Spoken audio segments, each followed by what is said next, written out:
subscribe to my channel. Sir Wort.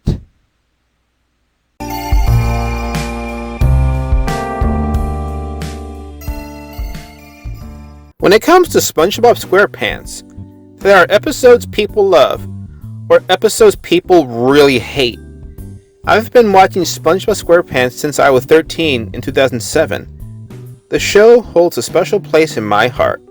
Today's countdown will be the top 7 SpongeBob SquarePants episodes that I like that everyone else hates. So I'll get some of you out there to like SpongeBob episodes aside from seasons 1 to 4. This marks the first annual SpongeBob month, which will happen every July. Shout out to my younger brother who gave me this idea. So let's begin, and I hope you enjoy the video. Grandma's Kisses is an odd one. I feel like there isn't enough content in this episode to deserve the hate it does. Maybe it's because the customers in Squidward are belittling SpongeBob for getting kisses from his grandmother and spending time with her. I just find it hilarious that they are immature. Most people probably don't call their grandmas. Patrick tries to help SpongeBob act like an adult so people don't bully him anymore. So when SpongeBob visits his grandmother with Patrick, the plan goes awry and Patrick basically goes against his own teachings he taught to SpongeBob. Learning that being an adult actually kinda sucks, SpongeBob starts to tear up and go bonkers because being a kid is cooler. His grandmother sees how SpongeBob is miserable and basically explains that he can still be an adult and enjoy kid stuff. Everything seems to be fine until you see Squidward and the customers basically are looking through the window and belittle SpongeBob once again. I think it was this scene and Patrick was the reason this episode was hated. But honestly, it is a good lesson in my opinion. Sure, you may get older and have adult responsibilities, but you can still appreciate your grandmothers and enjoy the finer things in life regardless if it is childish or not. For me, being close to my grandmother and Abuelita, I would never be ashamed spending time with them. I think this episode is pretty decent, but there is one scene that I dislike that basically creates DeviantArt grossed out fuel. But don't forget about these classic jokes. Then you get behind her and I'll push. Patrick, we didn't say that. Oh yeah, right. Named Carl. Oh yeah. Great. Nutritious. Oh, SpongeBob, you wouldn't be interested in this baby book. Here's the technical manual on routine active maintenance. Oh, great. Yeah, fascinating. New pictures, just the way I like it. Overall, I actually like this episode. Most people agree that Patrick, especially in the newer episodes, has turned into a MacGuffin to the point of the audience wanting to strangle him. Well, make up your mind. Is it water or fire? But if you look hard enough, not all Patrick episodes aren't that bad. Sure, I get he lost his charm after the first movie, but it isn't the first time Patrick was kind of a dingle. I unironically like New Student Starfish. Basically, the episode's plot is about SpongeBob offering Patrick to go to boarding school with him so he doesn't feel lonely. Things go for the worst due to Patrick being a bit unruly and childish to the point of SpongeBob being at the back of the room by himself. SpongeBob explains how Patrick is ruining his day and is technically fed up with him. After they fight, Mrs. Puff throws SpongeBob and Patrick into detention while they are showing their disdain for each other. In one day, I've gone from good noodle to bad egg. It's all stupid Patrick's fault. I hate you, Patrick. I hate you more. I hate you no matter what. Yeah, well, I'd hate you even if I didn't hate you. I'd hate you even if that made sense. They eventually put their differences aside to save Roger, and things go for the better. I can see why people hate this episode, but I can't hate it because it's one of the rare cases where Patrick wants to fix the problem he's caused. He usually gets away with his shenanigans. Plus, the episode has some pretty iconic lines. There is nothing funny about what you did in there, Patrick. You got me in trouble. You got me moved to the back of the room. You cost me one of my good noodle stars. Well, who cares about a stupid star? Gee, Patrick, it seems like you would care a lot about stupid stars, considering you are one.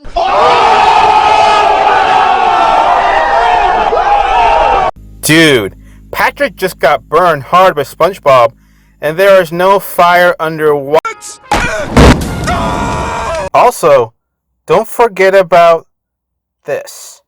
I thought of something funnier than 24. Let me hear it. 25. The pacing in this episode is surprisingly steady. Would still take this over I'm With Stupid any day. Now this one confuses me on why it is hated. Funny Pants' plot is about Squidward getting pretty much done with SpongeBob's laughing to the point he can't sleep and just wants a quiet life.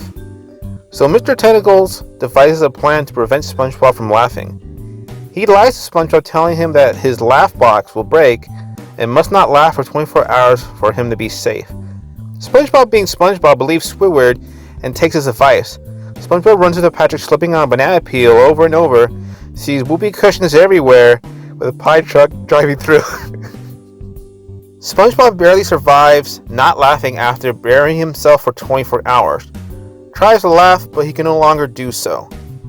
All his friends try helping him to laugh, but nothing worked. Squidward then realizes that SpongeBob's crying is just as bad as his laughter. Then Squidward tells the truth and SpongeBob laughs again. Squidward starts to laugh, but it goes bad for him and he gets sent to the ER. SpongeBob generously gives half of Squidward's laugh box due to Squidward breaking his. Then Squidward starts laughing like SpongeBob and runs off into the distance. Pretty hilarious episode in my opinion. I know there will be comments like, but Shnobbs, this is a Squidward torture episode. No, it isn't. Squidward is actually in the wrong in this episode. The karma for Squidward is amazing. If I were SpongeBob, I would be ticked off if people wanted me to stop laughing for no reason, just because it annoyed them. This is back when Squidward was actually a jerk and got what was coming to him before he was flanderized. This feels like a pre-movie SpongeBob episode in my opinion. Also, SpongeBob trying not to laugh is pretty relatable. I'm pretty sure there are people out there who have been in situations where they had to not laugh. I know I have. I mean, I am trying not to laugh right now while recording this. Overall, I think it's a great episode. What has 4 wheels and flies? A garbage truck.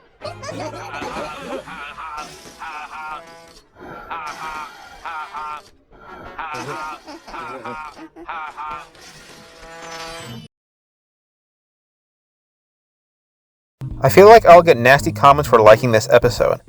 People say it is just as bad as I'm With Stupid, possibly worse. But I think rule of thumb is I'm With Stupid done right. Basically, the episode is about Patrick being told he is descendant of royalty by the Starfish Minister. But since he has no name, I'll call him Ulysses. Since now, Ulysses told Patrick that he is descendant of royalty and he's a king, SpongeBob explains to Patrick that a king can have anything he wants. It gets out of hand to the point of Patrick taking everything from everyone in Bikini Bottom, whether he needed it or not. Okay, thank you, sir. I'm sure King Patrick could use this walker. I hope so. Neptune knows I did. Squidward stands up to Patrick and convinces everyone that he is a King of morons! Patrick becomes power hungry to the point that he unintentionally scares SpongeBob off. Patrick looks at himself in the mirror and realizes the monster he has become and gives the crown back to Ulysses. Later on, Ulysses reveals that Gary is the real king and the episode ends. Sure, I get Patrick as being a big meanie in this episode, but if you really think about it, this episode is kind of SpongeBob's fault. When you're a king, you can get anything you want. Anything I want? It has some pretty funny moments in here. Mr. Krabs implying that he wants Pearl to marry Patrick for his money is hilarious and disturbing at the same time. The part where he takes a comic book from the middle-aged man is sad and kind of funny. Also, the look on Squidward's face when SpongeBob tries showing him the treaty. Then also this creepy scene of Patrick looking at himself in the mirror almost feels too real, considering that I have isotropophobia. This is one of the rare episodes where Patrick learns from his mistakes.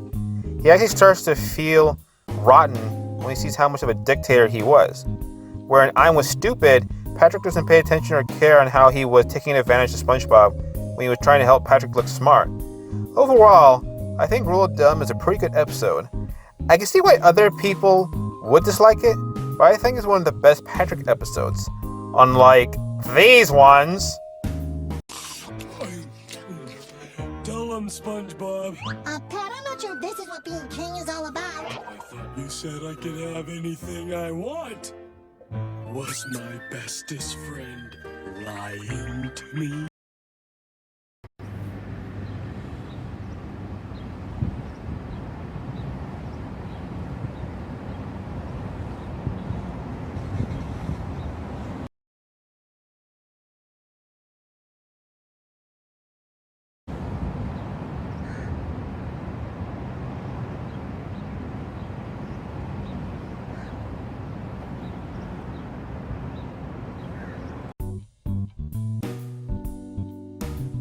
This episode is reversed funny pants.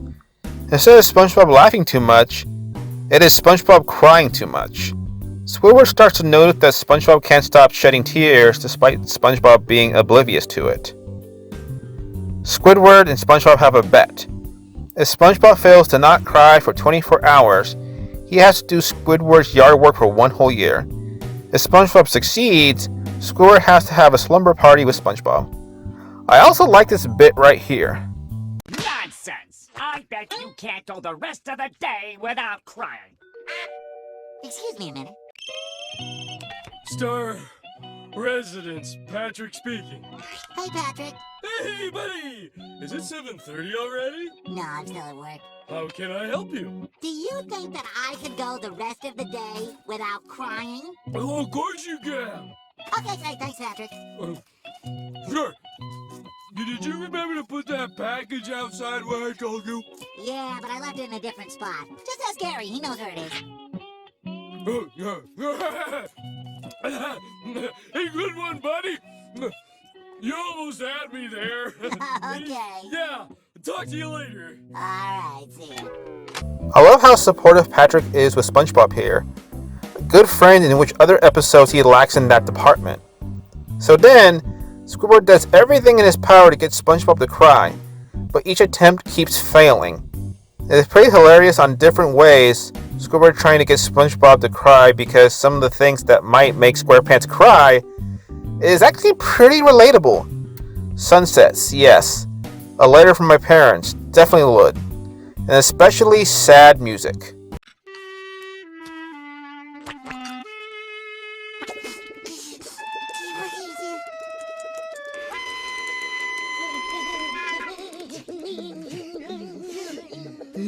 That's a really sad song, Squidward. Squidward loses the bet and is forced to have a slumber party with SpongeBob.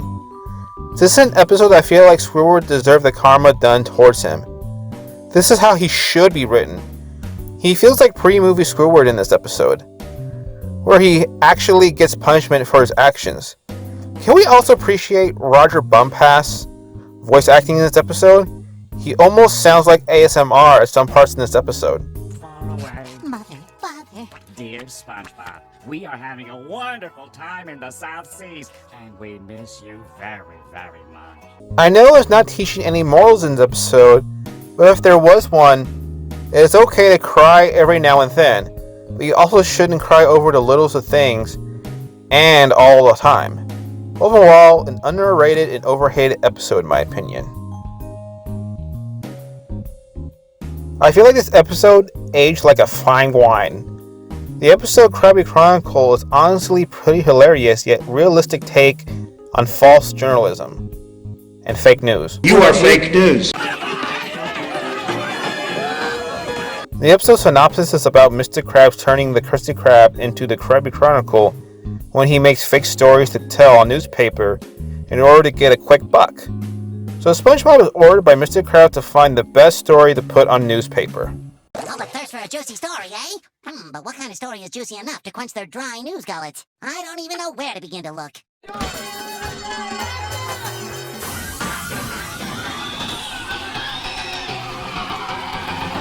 No news to report here. This is pretty accurate on how journalism works.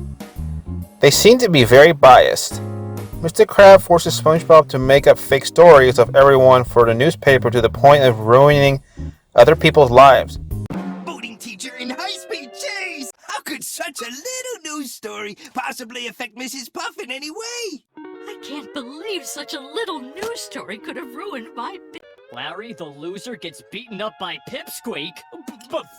No buts! I can't have a wimp like you destroying my gym's reputation! You're banned forever!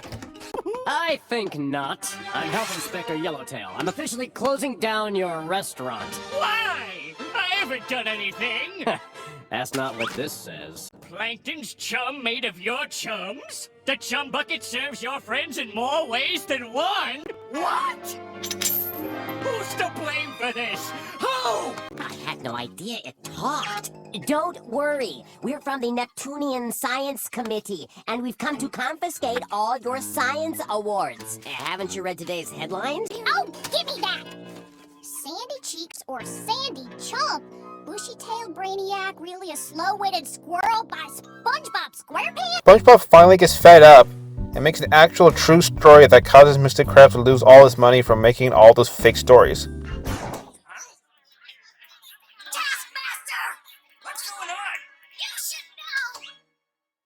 Overworks employees, Rafe Reward, crabby chronicle mastermind behind bogus stories, pays his tired, underage reporter pennies while he rakes in the dough. How could you do that to such an innocent child? It's sick and inhumane! Not to mention the fact that he's written lies about us.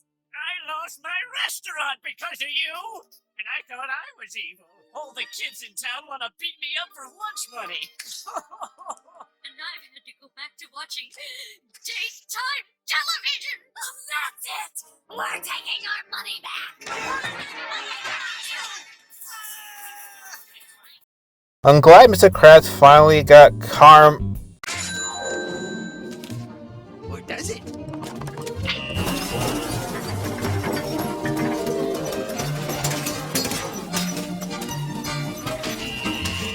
Get me some scissors, boyo! It's time to use my imagination! I think this is the only complaint I have about this episode. Basically, Mr. Krabs still wins, sorta, by making counterfeits. Patrick actually did marry a pole. Okay, that was hilarious. That part and the whole episode. What's scary is the fact that the news companies have ruined other people's lives by making fake stories just so they can make a quick buck. Yet, even if the stories are fake and the people are innocent, they still lose their reputation. Journalism nowadays is corrupt. It was in the past, but now I feel like its true colors are finally showing. Don't forget to acknowledge the fact that SpongeBob stories were edited as well. Yeah, but that isn't the story I wrote. Overall, this is a pretty hilarious and sad episode at the same time. But I think it could have been longer as a special. Now, here's a little something I like to call honorable mentions. Oh boy, here comes the keyboard warriors for this one.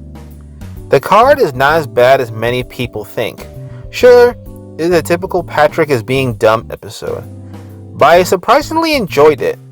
So basically, the plot of the episode is that SpongeBob wants to get a rare Mermaid Man and Barnacle Boy trading card, but SpongeBob kept not getting it despite buying a bunch of card packs. He eventually ran out of money. Since Patrick hates counting, he bought the last card pack that had the card.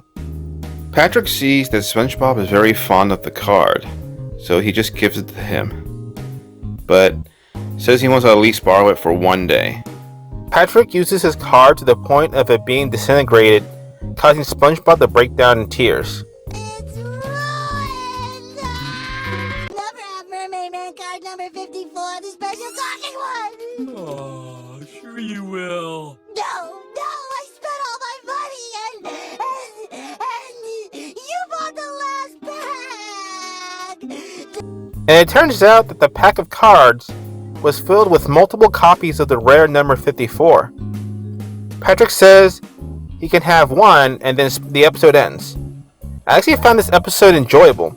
First off, I have seen customers like that at any business, where if you don't have something a certain way, they'll whine and complain about it. Here, try this one. This one smells funny. Oh, come on! Would you hurry up? Well, I'll have you know that this is for Mermaid Man, and I'm not leaving until I have money that shows him the proper respect. I also think Patrick trying to learn how to read is hilarious, and then SpongeBob spending all his money trying to get a rare card. He must have spent his life savings in order to buy that many cards. I mean, it is sad for SpongeBob, but we're trying to make us feel sympathy for him. My rebuttal is that That was his mistake. Plus, the ending was an interesting twist. Apparently, finding out that the last pack of cards had multiple copies of number 54 is just comedy gold. It just shows you how little value it has now since there is more than one. And when everyone's super, no one will be. Generally, I think it is a good episode. So yeah, these episodes aren't as bad as people make them out to be. Well, at least I think that anyways. I also just got sick of people trashing modern SpongeBob like it is the last Airbender live action. It is still a pretty good show in my opinion. Also, the second movie is highly underrated. Check it out. My next countdown video in SpongeBob month will be interesting. With that being said, cue the outro.